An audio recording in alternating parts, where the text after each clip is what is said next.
Good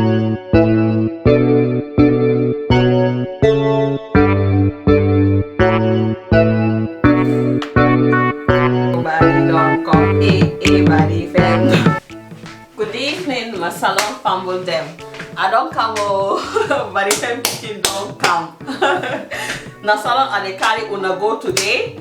So guys, our special recipe today is OBIYATA, all the way from Sierra-Leone, Tanta Fatu's special OBIYATA.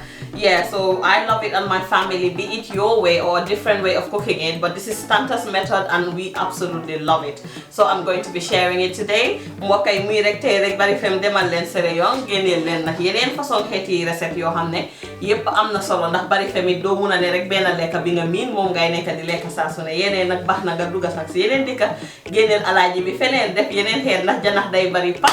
Waaw yéena ma gëna xam ñu am nak sun ay xéetu gaanaay yi fi tay nak mo war na won nak recette bu neex bo xamné and na sauce tiram ba paré am melni gombo bu ratax waye nak bi du gombo kren-kren lañuy use waaw muy Molokhia bi. I just Barrifemme kitchen, that's our ingredients. I'll be putting them on the screen both in English and French. Waye rek muy rek li moy sun kren-kren bi. Li Molokhia la. Muy ne jute leaves. This is jute leaf kren-kren. So it's a bit draw like okra, but we use it for this soup. And this is my prawns. I'll be using it. I have meat here and lamb leg, lamb foot. Sorry, muy cow foot. Why be lamb la? That's my dried prawns. Muy sun crevette you wawi crevette you toyi. Ak sun crab yangi ni. Wow, that's our seafood. We have a hot chili pepper. Muy sun kani you sew ni rek. That's our green onions. We have the red onions. I've got these ones. And the bell pepper will be coming in, but it's the femme. I'll show you later. So that's the palm oil. This is the chaii. We've got mackerel fish. I've got barracuda and I've got smoked catfish. Yeah. Oops, I almost forget this. This is potash to increase the drawness of the soup. We put it in the kren-kren soup because it's two soup you eat together with fufu.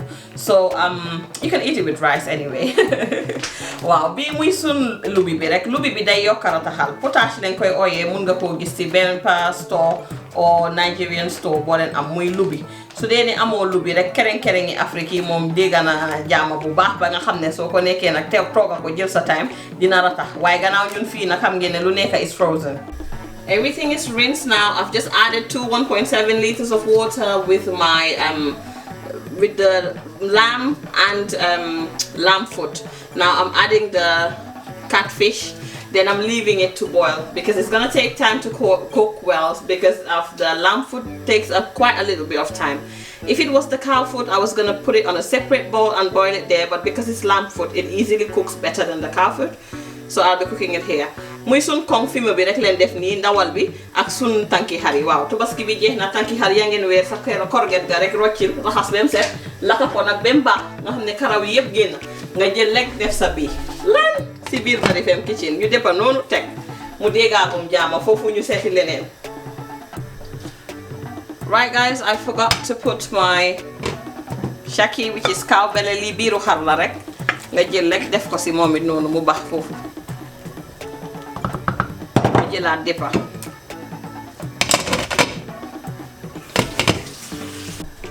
That's our mackerel fish and the barracuda. I'm gonna put it in the oven. Muy sun seda gi rek la ñor laka ak mackerel bi muy jaari kobo. Su dee nag am nga sa kobo bu laka nga def sa kobo bu laka xorom rek laa si def nii and ñu def ko nag si four bi daal di ko four moom it mu nekk xeti lakaam noonu loolu am na si solo. Guys, this is the ingredients here.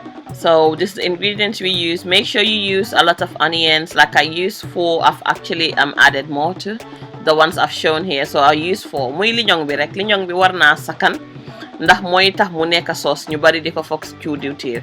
So in order to get that thick sauce, you just add more onions depending what the consistency you like for your sauce. So this is the consistency I like. I like it like a thick soup. I don't like it with too much onions. Right guys, after leaving it to boil for a while, let's just see. Okay, so that's the catfish. You can see it's all cooked. I'm gonna put it aside, take it out and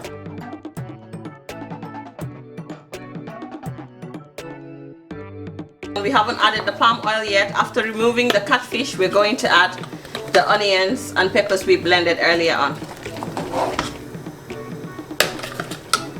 Yeah.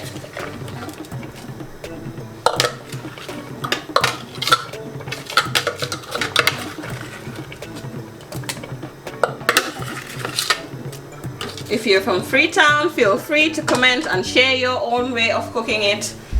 Yeah, but remember, all that's important is the food is nice and we love it. That's what's important. So yeah. Gis ngeen nii la ma ko tanta waxee daal tanta Fatou ne walal sa kaani ba mbokk ak li ñoo ngi def bàyyi ko muy bax noonu wax amut si Barrifemme kitchen. Xeet yi ma ne nar a isil ngeen xamut ndax ñeme ngeen ko rek laay laajte xeet yi ma nar a dugg ci pour génneel leen ay xeeti lekka yoo xam ne masha Allah te ku ko mos rek nag di nga dolli. Ana yaa Adam oo naa la si bii def naa kaani gee li ñoŋ bi léegi xaaral ma bàyyi ko mu bax di ko ko. waa cin nag danga koo teel a xorom ñu jël rek favorite all time favorite Himalayan pink salt. Yep. And then we stir it.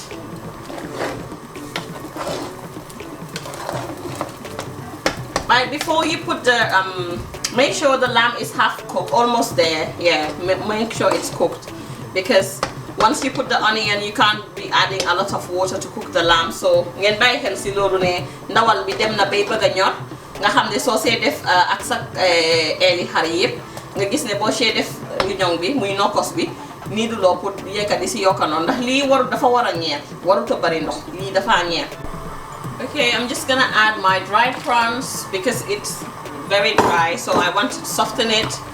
I'm gonna add it there now and leave it to boil before adding the palm oil next.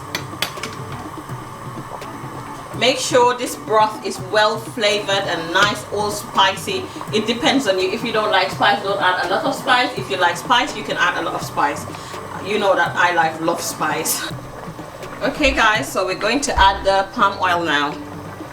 Yep. You don't need too much, so I'll just put in some and stir it.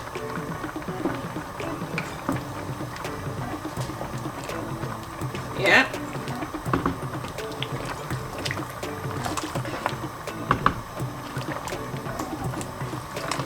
That will be enough for me, so that's it.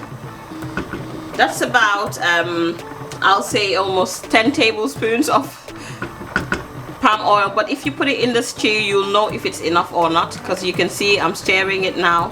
So I'm just going to be leaving this here to be boiling until it simmers nicely. Léegi lii nag dañ ko fee teg nii def neen si tiir gi danga koy bàyyi mu ngeer moom du suppa kanja danga koy bàyyi muy ngeer ba sauce bi dem ba tikk waaw noonu lañ koy lekkee so moom nii rek nga ko fee bàyyee mu dégg jaama noonu waaw.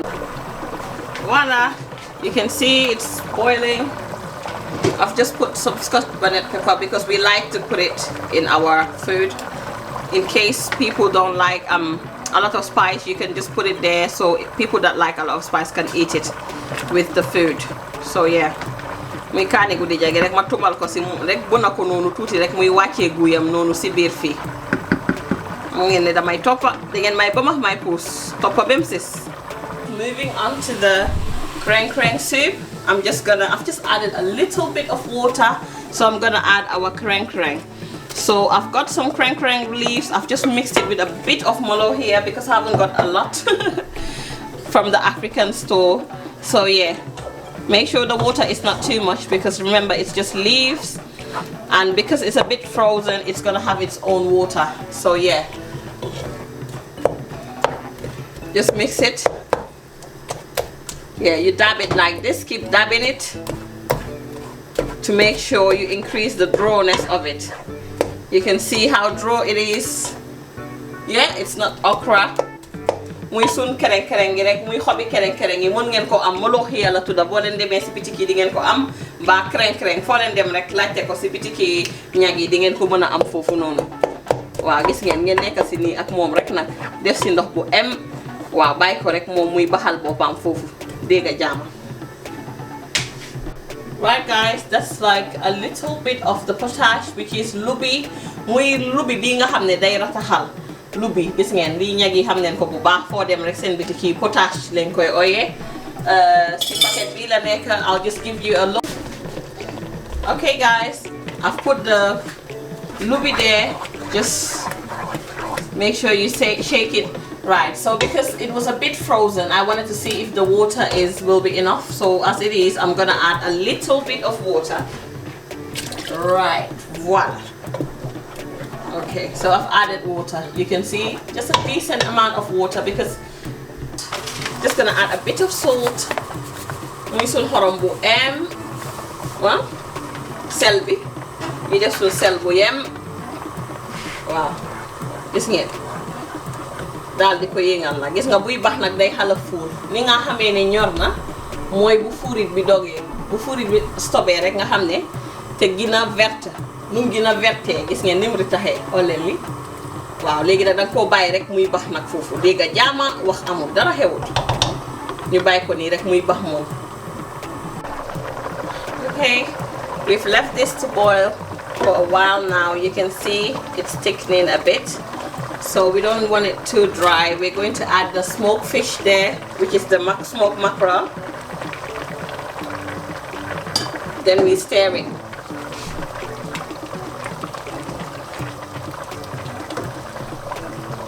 Yeah, we stir it in nicely and leave the water to simmer.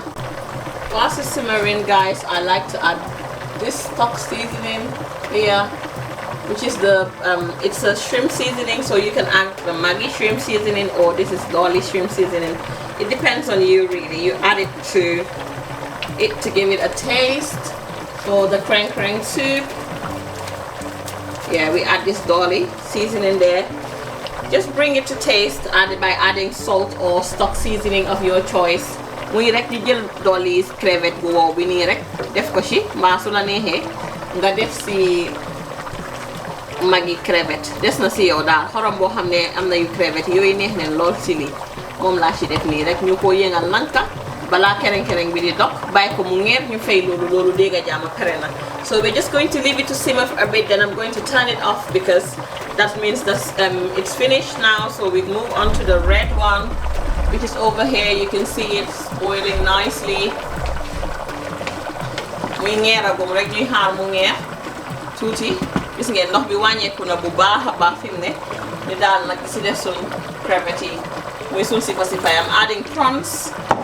Yeah, I like to add prawns in everything. I like to eat it with prawns. If you don't like it, don't add it there. If that's not the way you want to cook it, don't cook it like that. But this is the way I like it, and I'm going to cook it like this.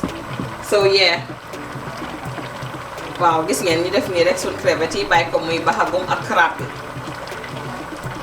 I'm also adding the crab there now. That's our crab, muy suñ crab rek ñu jël nii. Wow, that's like a crab, fresh crab. So we've added everything we want to add now. Now it's just leaving it to simmer and we're ready. Done.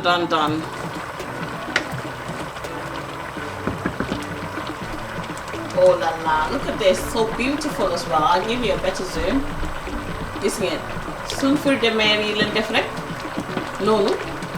Wow, di xaaragum tiir gii nii ngeeragum tuuti dégg jaamu noonu ñu pere nag. Our thick sauce is done.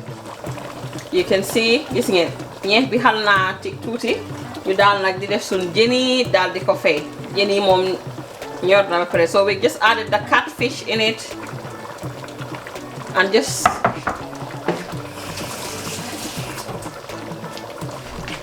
yeah, we shake it, give it a good stir. Let me give you a better zoom. Ana suma Hausa friends yi yéen ñëpp maa ngi leen ay oo gis ngeen diwtiir bi nu moo jógee lii lekku Hausa la nag moom na jëy na bala min aji jëy yaa ngi si biir ayca si OBIYATA gi. Right guys, you can see this is the consistency we want. It's all taken up the stew. So this is how you sauce it on top of the green stew and then eat it with the fufu of your choice. Right, that's the curry all done, guys. I've just put it in a clean fill to make sure I get the right shape I want. You just put it there and round it. Barrifemme, yeah, kinda mama. I get one thing to tell you. Oh, Barry, don't come. Barrifemme, don't come. Guys, we are ready. That's our OBIYATA. I've just put it in this lovely plate from Mohammed Luxury Setting. I'll put our Instagram page. Alright guys, as you can see, we're done. We've just put all the seafood on the side, and you can see our prawns on the side, the stew on top. I've put the Kren-Kren soup on there, and then you put the palm oil stew on top of it. Then you put your assorted meat, which you can see here. Mashallah, muy sun keren-keren gi rek buñ togon muy xob bi ngay ñika def ci kaw pat bi nga toga den nga daw di def nak sa tir bi sauce tir bi ci kawam. Wa crab yaangi ni, xéti crevette yaangi ni, sun confimé ngi ni, ñu am nak sun ay mbax ak ay tanki xar. Yena ma gëna xam ci biir Barrifemme kitchen ñu dal di mos. Tay dal suma mbokki Hausa yi duñ ma mere. Duñ ma mere de. Xara ma mos set fan la li tollu. Magnifique. Tey moom special Tanta Fatou OBIYATA la. Tanta Fatou moo ñu jox recipe bi isi ko Barrifemme kitchen. Neex na lool te we've been eating it for years. My family absolutely love it. So if you try it, I can assure you that you will like it. Yeah, so Tanta sa OBIYATA baa ngi nii ni nga ma ko waxee laa ko defee. I hope ne kontaan nga. Yéen ñëpp di ko may ñoom Mutala, Modou Moussa, Yacine Touré. Yéen ñëpp a ngi si biir. Whole family, ya Adam, Mami Fatou ak Safi and Sasi maa ngi leen ay oo yéen a ko request ni ngeen ko gisee Barrifemme defal leen ko waaw ni ngeen ko yéen a ko oote ma def na daal di leen ko toogal gis ngeen nag I hope ne kontaan ngeen ñëw leen ñu lekk fii si OBIYATA bi den nag di yekkal suma Hausa family bi yëpp tamit ci beneen boor bi ñoom it di leen yekkal an Aji Jey Lamin ñoom Kamara family bi yëpp maa ngi leen ay oo seeni faal ñëw leen si biir OBIYATA bi. Thanks for watching. Subscribe, like and share. Hit the notification button. Share your ideas with me. Share your own recipe with me if you're from Sierra-Leone.